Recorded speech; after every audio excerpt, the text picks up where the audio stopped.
ನಮ್ಮ ಅಭ್ಯರ್ಥಿ ಯಾವ ರೀತಿಯಾಗಿ ಹೇಳಿಕೆ ಕೊಟ್ಟಿದ್ದಾರೆ ನಮಗಂತೂ ಗೊತ್ತಿಲ್ಲ, ಆದರೆ ಖಂಡಿತವಾಗಿಯೂ ನಾವೇ ಗೆಲ್ತೀವಿ ಅನ್ನೋ ನಿಟ್ಟಿನಲ್ಲಿ ಡಿ ಕೆ ಸುರೇಶ್ ಅವರು ಹೇಳಿಕೆ ಕೊಟ್ಬಿಟ್ರು. ಹಾಗಾಗಿ ಅದನ್ನು ನಾನು ಒಪ್ಲಿಕ್ಕಿಲ್ಲ ಅಂತ. ಯಾಕಂದ್ರೆ ಡಿ ಕೆ ಶಿವಕುಮಾರ್ ನಾರ್ಮಲ್ ಆಗಿ ಸೋಲಪ್ಪಲ್ಲ.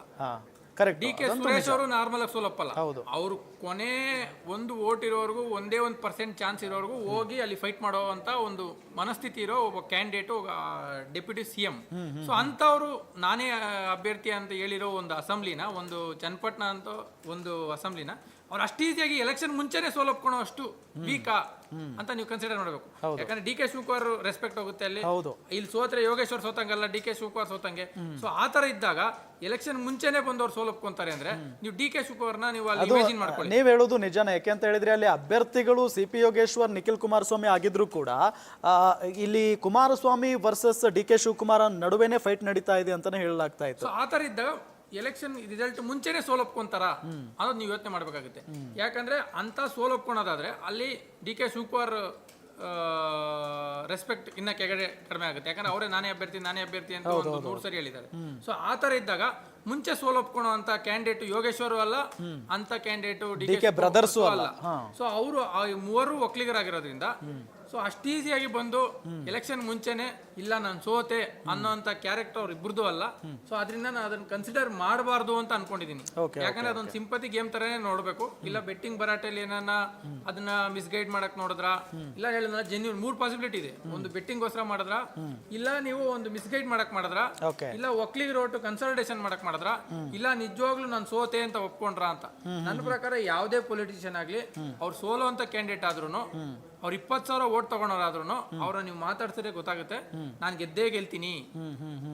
ಅವ್ರು ಎಂತ ವರ್ಸ್ಟ್ ಸಿಚುಯೇಷನ್ ಅಲ್ಲಿ ಇದ್ರು, ಯಾಕಂದ್ರೆ ಅವ್ರು ಪಟ್ಟಿರೋ ಕಷ್ಟಕ್ಕೆ ಅವ್ರು ಮಾಡಿರೋ ರಿಸ್ಕ್ಗೆ ಅವ್ರು ನಾನು ಗೆದ್ದೇ ಗೆಲ್ತೀನಿ ಅನ್ನೋ ಮನಸ್ಥಿತಿಲೇ ಇರ್ತಾರೆ. ಬಿಟ್ರೆ ಎಲೆಕ್ಷನ್ ಮುಂಚೆನೆ ನಾನು ಸೋಲ್ತೀನಿ ಅಂತ ಹೇಳೋ ಅಂತ ಕ್ಯಾರೆಕ್ಟರ್ ಎಸ್ಪೆಷಲಿ ಬೇರೆಯವ್ರದ್ದು ಹೆಂಗೋ ಗೊತ್ತಿಲ್ಲ, ಯೋಗೇಶ್ ಅವ್ರದಂತೂ ಕಡಾಖಂಡಿತವಾಗ್ಲೂ ಆ ಕ್ಯಾರೆಕ್ಟರ್ ಅಲ್ಲ. ಅಂದ್ರೆ ಆ ಹೇಳಿಕೆ ಮಿಸ್ಗೈಡ್ ಇದೆ. ಅಂದ್ರೆ ಅವರ ಒಂದು ಪ್ರೆಸ್ ಮೀಟ್ ಮಾಡಿ ಆ ಹೇಳಿಕೆಯನ್ನು ಹೇಗೆ ನೋಡ್ತೀರಿ ನೀವು? ಹಾಗಾದ್ರೆ ಅದೇ ಒಂದು ಮಿಸ್ಗೈಡ್ ತರನೇ ನೋಡ್ಬೇಕು ನೀವು. ಒಂದು ಒಕ್ಕಲಿಗರ ಓಟು ಸೇಫ್ ಮಾಡೋಣ, ಫಸ್ಟ್ ಪ್ರಯಾರಿಟಿ ಬಂದು ಒಕ್ಕಲಿಗರ ಓಟ್ ಸೇಫ್ ಆಗ್ಬೇಕು.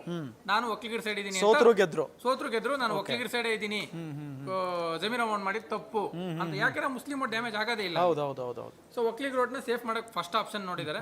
ಸೆಕೆಂಡ್ ಆಪ್ಷನ್ ಏನಂದ್ರೆ ಈ ಬೆಟ್ಟಿಂಗ್ ಬರಾಟೆ ಜಾಸ್ತಿ ಅಂತ ನಾನು ಕೇಳಿದೀನಿ ಚನ್ನಪಟ್ಟಣದಲ್ಲಿ, ಅದು ಹೈ ವೋಲ್ಟೇಜ್ ಆಗಿರೋದ್ರಿಂದ ಇನ್ನೊಂದು ಚೂರು ಬೆಟ್ಟಿಂಗ್ ಅಂತ ನೀವು ಸೆಕೆಂಡ್ ಆಪ್ಷನ್ ತರ್ಕೊಬಹುದು. ಥರ್ಡ್ ಆಪ್ಷನ್ ಬಂದು ಒಂದು ಸಿಂಪತಿ ಗೇಮು, ದೇವೇಗೌಡರು ಅದು ಇದು ಆ ಕಡೆ ಒಕ್ಕಲಿಗರ ಓಟ್ ಜಾಸ್ತಿ ಇರೋದ್ರಿಂದ ಸೇಫ್ ಮಾಡೋಣ ಅಂತ. ಫೋರ್ತ್ ಬಂದು ನಾನು ಸೋತೆ ಒಪ್ಕೊಂಬೇಡಣಪ್ಪ ಅಂತ, ಅದು ಲಾಸ್ಟ್ ಆಪ್ಷನ್.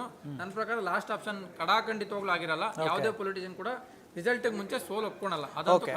ಈಗ ಎಲ್ಲ ಎಕ್ಸಿಟ್ ಪೋಲ್ಗಳ ಪ್ರಕಾರ ಎಲ್ಲ ಒಂದ್ ಕಡೆ ಚನ್ನಪಟ್ಟಣದಲ್ಲಿ NDA ಅಭ್ಯರ್ಥಿನೇ ಗೆಲ್ತಾರೆ ಅಂತ ಹೇಳ್ತಾ ಇದ್ದಾರೆ, ಭವಿಷ್ಯ ನುಡಿತಾ ಇದ್ದಾವೆ. ಅಕಸ್ಮಾತ್ ಆಗಿ ನಿಖಿಲ್ ಕುಮಾರಸ್ವಾಮಿ ಅವರೇ ಗೆದ್ರೆ ಏನ್ ಪ್ಲಸ್ ಆಗಿರ್ಬೋದು ನಿಖಿಲ್ ಕುಮಾರಸ್ವಾಮಿ ಅವರಿಗೆ? ನಾವು ಕೇಳ್ಪಟ್ಟಿರೋ ಪಕ್ಕ ಅವ್ರ ಹೆಂಗಿದ್ರೆ ರಾಜ್ಯ ಅಧ್ಯಕ್ಷ ಆಗ್ಬೋದು ಗೆದ್ರೆ. ಯಾಕಂದ್ರೆ ಪರ್ಯಾಯ ಲೀಡರ್ ಇಲ್ಲ. ಕುಮಾರಸ್ವಾಮಿ ಅವರು ಸೆಂಟ್ರಲ್ ಅಲ್ಲಿ ಬಿಸಿ ಇರೋದ್ರಿಂದ, ಡೆಲ್ಲಿಲಿ ಇರೋದ್ರಿಂದ, ಸೊ ಇಲ್ಲಿ ರೇವಣ್ಣ ಫ್ಯಾಮಿಲಿ ಆಗ್ಲಿ ಅವ್ರು ಸ್ವಲ್ಪ ಡೌನ್ ಆಗಿರೋದ್ರಿಂದ ಬೇರೆ ಯಾರು ಲೀಡರ್ ಇಲ್ಲ ಒಂದು.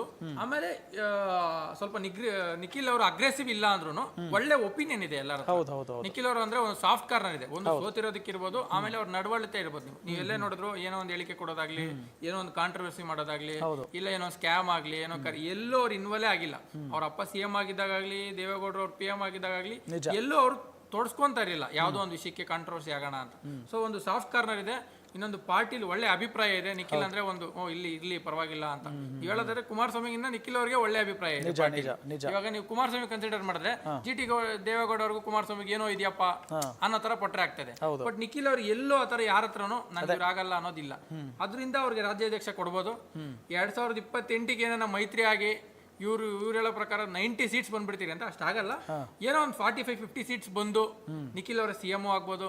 ಸೊ ಯಾಕಂದ್ರೆ ಇಂಥ ಒಂದು ಜಿದ್ದಾಜಿದ್ದಿ ಎಲೆಕ್ಷನ್ ನ ಗೆದ್ದು ಅವರು ಒಂದು ಲೀಡಲ್ಲಿ ಏನಾನ ಗೆದ್ರೆ, ದೊಡ್ಡ ಲೀಡಲ್ಲಿ ಒಂದು 15,000-20,000 ಲೀಡಲ್ಲಿ ಗೆದ್ರೆ ಒಂದು ಕಾರ್ಯಕರ್ತರಲ್ಲಿ ಒಂದು ಹುಮ್ಮಸ್ ಬರುತ್ತೆ.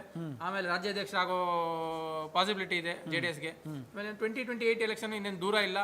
ಸೊ ಅಲ್ಲಿ ಏನಾನ ಒಂದು 45-50 ಸೀಟ್ ಇವಾಗ ಏಕನಾಥ್ ಶಿಂಡೆ ಆಗಿದಾರಲ್ವಾ, ಆ ತರ ನಿಖಿಲ್ ಕುಮಾರಸ್ವಾಮಿ ಅವರು CM ಆಗೋ ಚಾನ್ಸಸ್ ಇದೆ.